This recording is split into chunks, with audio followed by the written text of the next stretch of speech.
हमने क्या किया, वीकेंड्स पे सिंस मेरी छुट्टी होती थी एंड हमारी छुट्टी होती थी, तो हम लोग हमारी वैन लेके उसमें जो भी प्रोड्यूस होता था जाके कॉलोनीज के बाहर खड़े हो जाते थे एंड वीकेंड में पूरा पूरा दिन वहाँ खड़े होकर कस्टमर से बात करते थे। जो भी वॉक करता था पूछते थे, बैनर लगाया हुआ था तो वो पूछते थे, इंक्वायरी करते थे क्या है। तो ऐसे ही हमारे फर्स्ट फ्यू कस्टमर्स बने एंड देन उसके बाद वर्ड ऑफ माउथ के थ्रू। नमस्कार भाइयों, इंडियन फार्मिंग टेक्नोलॉजी में आपका एक बार फिर से स्वागत है। दोस्तों, हमारे देश की बेटियां नहीं किसी से कम, ये कहावत बिल्कुल फिट बैठती है गुड़गांव की रहने वाली नेहा जी पर, जो जॉब के साथ में यहाँ पर देसी मुर्गी पालन और एक मल्टी फार्म यहाँ पे किया हुआ है। इन्होंने खुद भी रोज़गार ले रही हैं, साथ में दूसरों को भी रोज़गार दे रही हैं। दोस्तों, जानते हैं कि इस पूरे सफ़र और अनुभव के बारे में, किस तरह से आप जॉब के साथ या फिर आप मल्टी फार्म अगर करना चाहते हैं तो कैसे शुरू कर सकते हैं। नमस्ते मैम। नमस्ते सर। मैम, काफ़ी दिन से बात चली थी, एटलीस्ट 4 to 5 मंथ से बात चली थी वीडियो शूट करने की। कभी बारिश थी, कभी आपको टाइम नहीं मिला, कभी मुझे टाइम नहीं मिला, तो फाइनली आज आके शूट हुआ है और फार्म देख के बहुत अच्छा लगा मैम। इतना अच्छा आपने फार्म यहाँ पे वेल मेंटेन बनाया हुआ है और अच्छा लोगों को खिलाने की आपने यहाँ पे कोशिश करी है जी। तो एक इंट्रोडक्शन दीजिए, कहाँ पे आपका फार्म है, क्या आपका परिचय हुआ? Sir thank you first of all हमारे यहाँ आने के लिए। फाइनली ये हुआ, मेरे को भी बहुत खुशी हो रही है। हाँ जी। सर ये फार्म का नाम है माला फार्म्स। हमने ये शुरू किया था करीब 2 साल पहले। माला इज़ माय मॉम्स नेम, सो उनके नाम पे रखा है हमने। एंड मैं जॉब के साथ ये कर रही हूँ along with my husband obviously, and हमारा एक पार्टनर है उनके साथ, नितिन जी। मैम, अच्छी खासी आपकी जॉब है। हाँ जी। आप मल्टीनेशनल जॉब कंपनी में जॉब भी कर रहे हैं, तो ज़रूरत क्या पड़ी? मुर्गी, बकरी और घोड़ा वगैरह, आपने बत्तख, बहुत सारी चीज़ें यहाँ पे रखी हुई हैं। तो सर ये शौक का है। आई थिंक डेविड और मेरे को शुरू से ही बहुत शौक था। एनिमल्स का तो बहुत शौक है हमारे को। हमारे पास 3 डॉग्स भी हैं घर पे, अडॉप्ट किए हुए हैं, इंडी डॉग्स। एंड वैसे जनरली एनिमल्स का बहुत शौक है, तो हमको बहुत मन था कि कुछ बड़ा शुरू करें। एग्रीकल्चर में भी मेरा बहुत शौक था। You know, even balcony gardens and ये वो सब घर पे भी मैं छत पे उगाती थी। So always wanted to do more in that field. So तभी शुरू था मन में कुछ अपना नेचर के साथ कुछ करना है। तो शुरुआत जो हुई वो आपने किस आइटम से करी? मतलब लाइक बर्ड से करी या किससे करी आपने? सबसे पहली चीज़, आई मीन ग्रोइंग तो चल ही रहा था, तो हमने जब वेजिटेबल्स लगा दिया था, बट उससे पहले, उसके बाद सबसे पहली चीज़ जो आई थी वो थे हेन्स। सो उससे शुरू किया था।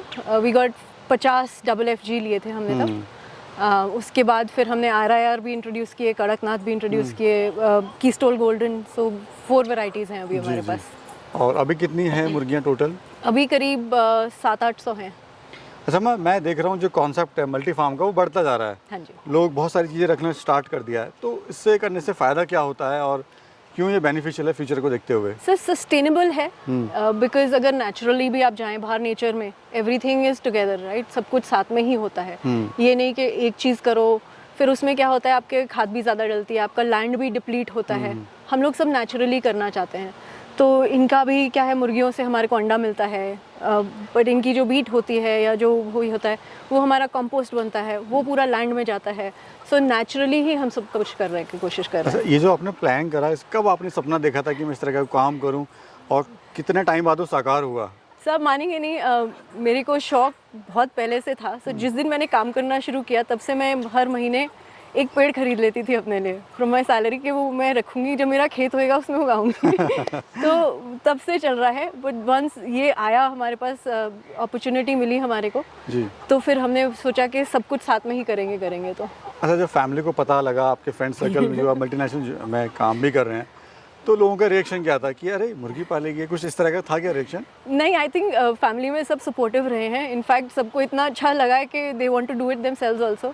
माय मामू, उन्होंने अभी अम्बाला में 2 फार्म्स लेके रखे हैं। वो चाहते हैं कि हम लोग आके उनको वहाँ पे भी सपोर्ट करें। तो फैमिली से बहुत सपोर्ट मिला है थैंकफुली। तो यहाँ पर आपके पास क्या क्या है मैम? तो मुर्गियाँ आपके पास हो गई हैं? हाँ जी, मुर्गियाँ हैं, बत्तख शुरू किए हैं हमने, करीब 7 हैं अभी, बट बढ़ाने की कोशिश कर रहे हैं, अंडे रखे हुए हैं। बकरियां हैं, गाय हैं। गाय हमारे पास देसी हैं, A2 गिर काउस है हमारे पास। बी फार्मिंग भी करते हैं हम, और एक घोड़ी है, वो अभी आई है, अभी 1 महीना ही हुआ है उसका, प्लस वेजिटेबल्स। अच्छा, खर्चा में बहुत हो जाता है इस तरह का फार्म रन करने के लिए, तो क्या उस हिसाब से प्रॉफिट आ रहा है निकल के? सर अभी आना शुरू हुआ है, बट इतना नहीं। I will be very realistic इसमें। इसमें टाइम लग जाता है। जब तक स्केल अप नहीं होगा तब तक इतना प्रॉफिट नहीं हो पाएगा। हमने जैसे मैंने बोला कि शौक के लिए ही शुरू किया था, एंड जैसे ही डिमांड बढ़ रही है उससे यस थोड़ा प्रॉफिटेबल होना शुरू हुआ है अब। लाइक वो नहीं कि आज आपने फार्म स्टार्ट करा और आपको 6 मंथ्स में एक अच्छी खासी अर्निंग होना स्टार्ट होता है, ऐसा नहीं होता। नहीं, रियलिटी कुछ और है। रियलिटी कुछ और है। एटलीस्ट 1.5-2 साल आपको लगेगा इसमें। एब्सोल्युटली।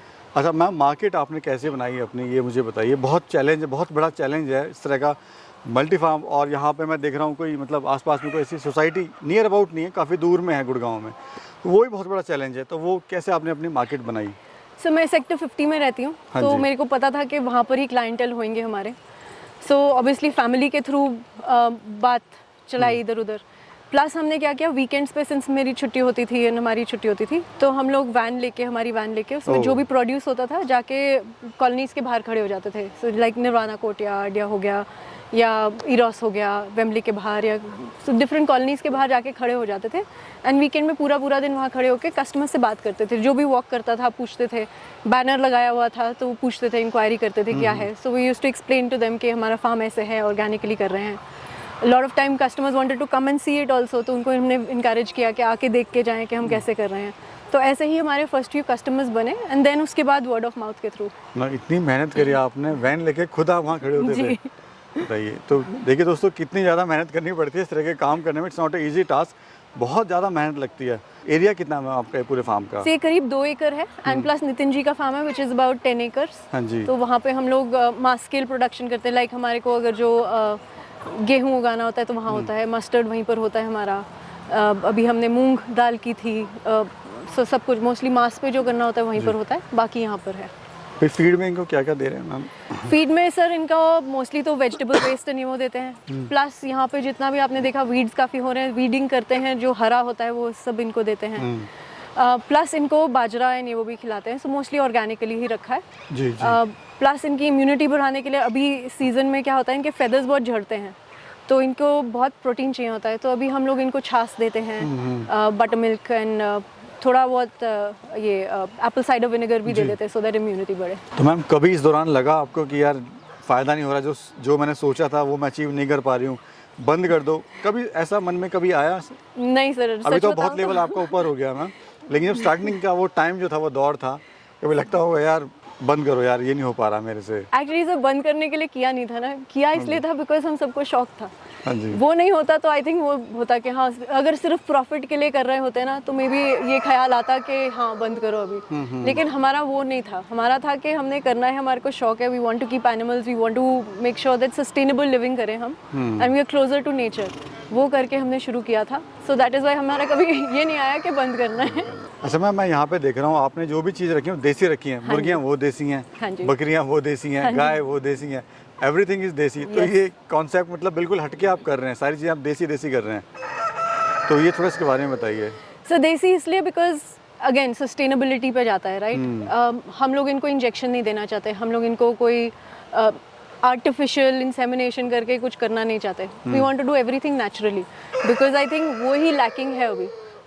इतना पोल्यूशन हो गया, इतना खाने में जो गंद कबाड़ मिलता है हमारे को, जो खाते हैं हम, वी वांटेड कि हम लोग सब सस्टेनेबली करें, नेचुरली करें, ऑर्गेनिकली करें, और सबको साफ़ सुथरा खाने को मिले, सो दैट हेल्थ बेनिफिट्स हों। अच्छा एक चीज़ मैम और मेरे को अच्छी लगी कि आपने जो भी करा है वो बहुत ही छोटे स्केल से आपने शुरुआत करी। हाँ जी। आप स्टेप बाय स्टेप चले हैं जी।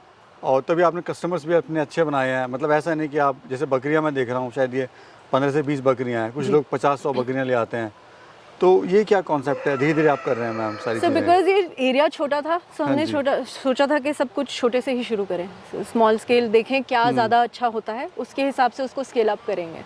लाइक मुर्गियाँ मैंने आपको बताया, जब हमने शुरू किया था 50 से किया था। अंडों की डिमांड इतनी आ गई अब हमारे कि हमारे को एक हफ्ता लोगों को रुक के रखने को पड़ता था। सो दैट इज़ वाई हमने फिर मुर्गियाँ बढ़ानी शुरू की, बिकॉज उसमें हमारे को लग रहा था कि yes there is more demand, there is more profit in doing that. So हमने वो ज़्यादा बढ़ाया। गाय ज़्यादा बढ़ाई बिकॉज उसका भी because the quality is so good, लोग पी के ही पता लगता है कि एक कस्टमर तो ने ये भी बोला था कि बाकी सारे दूध पी के हमारे को इतना ब्लोटिंग हो जाता है, इससे नहीं होता है, बिल्कुल भी नहीं होता है, इट्स सो नेचुरल। सो ऐसे ही करके कस्टमर जो ज़्यादा डिमांड कर रहे हैं वो ज़्यादा बढ़ा रहे हैं। अच्छा मैम, इस तरह के फार्मिंग की रियलिटी ये भी है कि जिस तरह से फार्म खुलते हैं उसी तरह से फार्म ये बंद भी हो जाते हैं। रीज़न क्या रहता है, कहाँ गलतियाँ होती हैं और कहाँ दिक्कत आती है कि फार्म इस तरह के अच्छे अच्छे फार्म भी बंद हो जाते हैं? Sir I would say marketing is one, हाँ जी। कि जहाँ पे आपने अपने फोकस नहीं किया कस्टमर सेटिस्फैक्शन पे। हमारा क्या है, हम लोग कस्टमर्स को यही बोलते हैं कि अगर जो आपको हमारा सामान पसंद नहीं आया, आपने खाया, तो आप पैसे मत दीजिए। अगेन एज आई सेड, हम प्रॉफिट के लिए नहीं कर रहे हैं, we doing it because we believe in the product and भरोसा बढ़ाने की बात होती है। सो यस, उसमें थोड़ा बहुत लॉस होता है शुरू में, बट उससे आपकी कस्टमर सेटिस्फैक्शन बढ़ती है एंड उससे आपका कस्टमर स्टेबिलिटी बढ़ती है। बिल्कुल बिल्कुल। तो वो करने की ज़रूरत है, उसमें फोकस ज़्यादा करना पड़ता है। बाकी यस, ये होता है कि यू नो लेबर इश्यूज जैसे मैंने आपको बताया होते हैं, तो लोग सोचते हैं कि वो हमारे से तो नहीं हो पाएगा, बंद कर देते because they don't have the passion to do it. हमारे में क्या है, वो मतलब है। एक अंदर से अंतरात्मा जागना बड़ा ज़रूरी है Yes. कि मुझे करना है चाहे कुछ भी हो जाए। एब्सोल्युटली। अच्छा, कोई अगर शुरू करना चाहता है इस तरह का फार्म तो कैसे शुरू कर सकता है, ये मुझे थोड़ा गाइड कीजिए आप लोगों को। सर, हमने तो लीज पे लिया है लैंड। शुरू में आपको इन्वेस्टमेंट की काफ़ी ज़रूरत होगी, जहाँ पे आपको बिल्ड करना पड़ेगा इंफ्रास्ट्रक्चर, आपका वाटर, इलेक्ट्रिसिटी, बोरिंग सब होना ज़रूरी है। देन हमने तो ड्रिप इरिगेशन कराया है सो दैट पानी कम यूज़ हो और नेचुरली यूज़ हो, and then you scale it up. ज़रूरत है, थोड़ा पैसे की ज़रूरत है इसमें। ऐसा नहीं है कि आप सोचें कि 10-20 हज़ार से काम स्टार्ट होने वाला है, तो वो चीज़ नहीं है। तो पूरा माइंड अपना सेट कर लें, वक्त लगेगा, पैसा लगेगा, लेकिन आपको बस लगे रहना है। अगर आप लगे रहते हैं तो ज़रूर एक दिन सफलता आपके कदम चूमेगी। बहुत बहुत धन्यवाद मैम, आपने समय दिया और हमारे दर्शकों को इतनी अच्छी आपने जानकारी दी। Thank you so much. Thank you ma'am.